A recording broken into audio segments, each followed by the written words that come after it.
What is going on, Ape Nation? So just earlier this morning I posted a video talking about Melissa Lee and really bragging on her, talking about how much she's helping the ape movement. I wasn't expecting to drop a second video about Melissa Lee today, but you know what? Melissa Lee has been busy as a bee working for AMC. I know that rhymes. Only I can do that, so don't try this at home. We're about to get right into the video, but before we do, please go ahead and smash that like button so that the YouTube algorithm spreads this information with other apes just like me and you. And by the way, if this is your first time here, or if you've been here before but haven't subscribed yet, what are you waiting for? Go ahead and hit that subscribe button, tap that bell so you're notified every time I drop a video. It's the only way to stay informed because there's so much going on. But enough of that, let's go ahead and get into the video. You're gonna hear Melissa Lee and her guest talking about Robinhood and Citadel and how they are robbing you. Now, most of us are no longer using Robinhood, but this does apply to anybody that still is using Robinhood. I know some new apes still may be using Robinhood. This is exactly why you don't need to use Robinhood. Citadel, on the other hand, is still trying to get over on us. That's a story for another day, but this information is something that every ape should know. CEO of Better Markets, a nonprofit that promotes the public interest in the financial markets. He has testified on Capitol Hill earlier this year in the wake of the GameStop frenzy. Dennis, great to have you with us. What do you mean by extreme disadvantage? Why? Because the likes of a Citadel, a Virtue, they say best execution for the customer. Yeah, well, it's best execution for their profits and worst execution for the price that the retail traders are paying. The problem with payment for order flow is there's a conflict of interest between the Robinhoods of the world and their retail clients and the owners of Robinhood, which want to maximize their profits, which come for payment for order flow.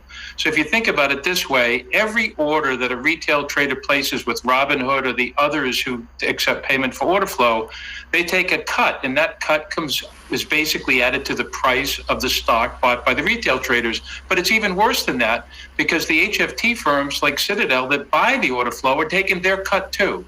So Robinhood gets a cut, Citadel gets a cut. Where's that money coming from? It's coming from the pockets of the retail traders, and that's why payment for order flow needs to stop. So you're making a distinction between best price and best execution, because what the retail investor gets is free trading, commission-free trading, right? They have to pay. I mean, Robinhood, E-Trade, all those guys, they're not charities. Well, no, they don't get free trading. This is the problem. They brag about commission-free trading, but retail traders hear free trading. There's nothing free on Wall Street, and you all know that better than anyone. What used to be an upfront, clearly visible fee that they paid in a commission for a trade is now hidden, disguised, and undisclosed. And that's the cut the Robinhoods are taking, the Citadels are taking, and the retail trader has no idea what they're paying for that stock because it's buried in the trade of the stock. And that's one of the fundamental problems. And that's actually why Robinhood had to settle with the SEC for $65 million last December. And of course, they just settled again for $70 million with FINRA. So what they really deserve is best execution, which should be the best available price at the time, period. And what the Citadels and the Robinhoods of the world have done is they've claimed that the NBBO is the best price. But everyone on your show knows that the NBBO is an artificially wide spread. There's an inside the spread that everybody else gets. Nobody pays the NBBO. So when Robinhood and Citadel say, oh, we're doing great by the retail traders by giving them price improvement based on the NBBO, it's just an artificial, misleading number that's disguising how much money is being taken out of the pockets of retail traders. Dennis, I'm no apologist for the firms you're talking about by any stretch, but I'll take you back 15 years when, you know, the brokers were buying stocks at a quarter, filling their customers at a half. I mean, yep. I would submit, maybe incorrectly, that the playing field has never been more level for the retail investor. And what you're talking about, although probably factually true, is infinitesimal when compared to what this was a decade and a half ago. But that's like saying, you know, cars 10 years ago cost twice as much, but now they're so much more efficient. And it's just, that's not the right comparison. The comparison is today, the law says retail traders should get best execution, period.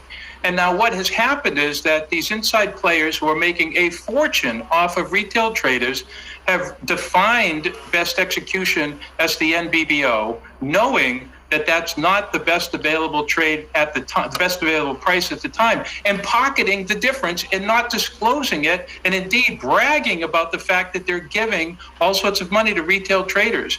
It's fundamentally misleading, if not outright fraud. And it's happening every day, and it's costing retail traders billions and billions of dollars.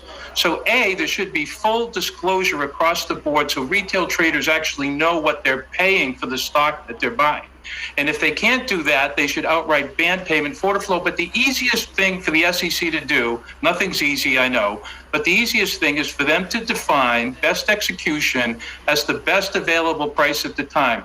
That will address the conflicts of interest in the dark side of the market. It will also address maker-taker and rebates in the lit side of the market, and it should move liquidity back to the lit side of the market, which should reduce spreads, which will be good for all traders. And by the way, it'll be good for capital formation. At the heart of this, Dennis, is this notion that so much volume is happening off exchange, either via wholesalers or the dark pool, and that there is an accuracy in price when so much of the volume is actually happening off exchange, and the prices that we see, scrolling across on the ticker are different. It's the lit market, so it's right. Half the volume. Is that the root of the problem? I mean, is that part of this? Well, a big part of the problem was just unintended consequences from a law passed over a decade ago called Reg NMS. But what we have now is about 47% of all the equity trades today are happening on the dark side of the market. And that means the lit side of the market has much wider spreads because it has much less liquidity. And what's even worse is that in the lit markets, the exchanges, to compete with the dark pools, the internalizers, the high-frequency traders, the lit markets engage in their own conflicts of interest and disguised payments that distort order flow all over the place. And they've got maker-taker and they've got rebates and things like that. And so we have both sides, the dark side and the lit side, full of these conflicts of interest, full of basically, even if it's legal, predatory behavior, all of which is to the disadvantage of the buy side and retail traders. So let's clean it all up. Let's have a standard that says best execution requires the best available price at the time, period.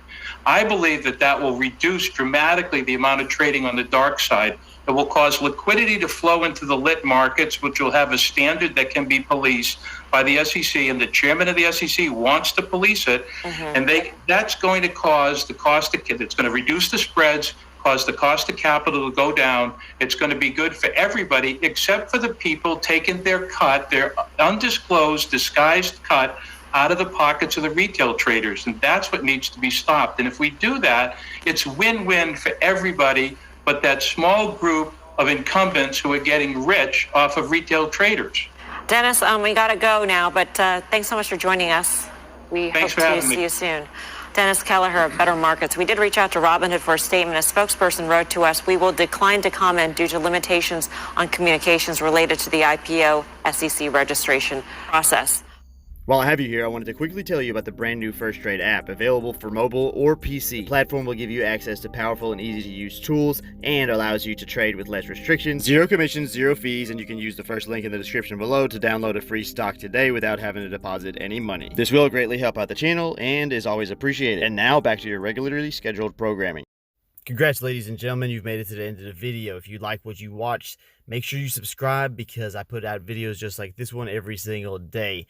And please do me a favor and smash that like button if I helped you in any way, because it really goes a long way in helping the channel out and keeps me motivated to make videos every single day. Now, there's a lot of work involved, a lot of research, and a lot of time and effort into editing and putting these out daily for you guys. You can subscribe from your screen right now, or if you want to watch one of my other videos, I'm sure YouTube has some good content picked out for you on the left-hand side of your screen now. Thanks for sticking it out with me till the end, and I will see you guys in the next video.